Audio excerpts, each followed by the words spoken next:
Hello, I'm David Otey, and this is the third in a series of 9 short videos around the theme of 9 clues for avoiding the most common mistakes in technical, that is, scientific and engineering presentations.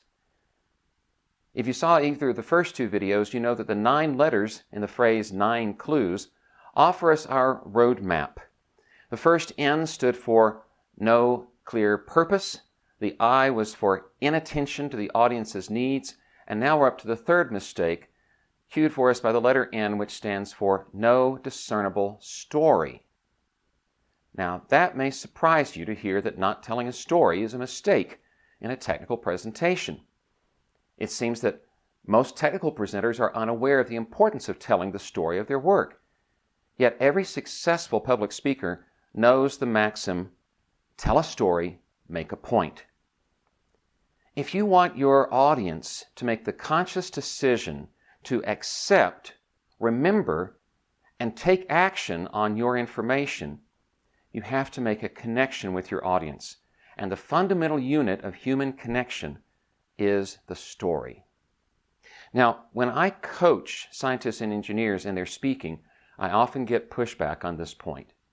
I hear them say, "But I'm there to deliver information, not to entertain." Okay, fine. Nobody said you have to be entertaining.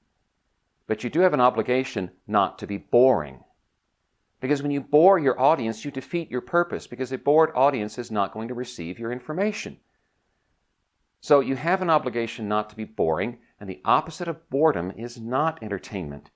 It's engagement. And how do you engage your audience? With a story. Not information, not data, certainly not charts and graphs. Story.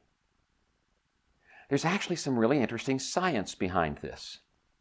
You have very likely heard of the neurotransmitter called oxytocin, sometimes called the bonding hormone. It's the neurotransmitter that prompts feelings of empathy for another person. And it turns out that one way to stimulate the expression of oxytocin in the brain is for someone to hear a story, especially a story that has a compelling character who is striving for something that that person initially cannot attain because of some obstacle. So you see, when you tell the story of your work and you tell us what you're striving for and what obstacle you had to overcome to achieve your result, then you stimulate our feelings of empathy, and we're more likely to want what you want, the result that you're delivering to us. These concepts are laid out in more detail in my book, The Speaker's Quick Guide to Telling Better Stories. In it, I address the question, what do I do if I have compelling information but no story to tell? I address that right in Chapter 1. And one of the things that I do in that chapter is I give you 8 questions you can ask to begin to uncover the story behind your information. Questions like, what did this information mean to you when you first learned it? What need drove you to discover this information? And what makes it so compelling that it must be shared? You'll find the rest of those questions on page 17.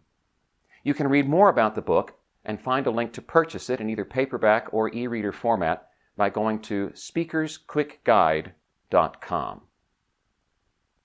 The bottom line for technical presentations is that it is not sufficient to simply deliver your result. If you want that result to matter to your audience, you have to reveal something of the struggle that went into obtaining that result. Remember, the opposite of boredom is not entertainment. It is engagement. So go and engage your audience. Get their oxytocin flowing. Tell your story. If you'd like to see more of the videos in this series, simply subscribe to my YouTube channel. And to learn more about me, go to my website, davidotey.com.